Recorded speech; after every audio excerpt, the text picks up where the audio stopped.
حضرت خواجہ سید تاج الدین شیر صاحب المعروف رحمۃ اللہ کلیانی شریف بموقع جشن جلالہ تاریخ 22 شوال المحرم 1445 ہجری بروز جمعرات بعد نماز عصر بمقام یہاں کا درگاہ شریف حضرت شیر صاحب رحمۃ اللہ علیہ.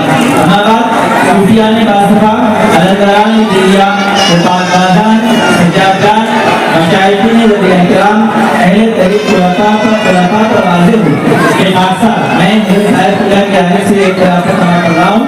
خاصہ رفیق فقیر خواجہ ضیاء الحسن چشتی اسلامی شیر سواری موروثی سجاد نشین متولی درگاہ عالیہ اعلیٰ حضرت خواجہ سید شاہ تاج الدین شیر سواری کلیانی.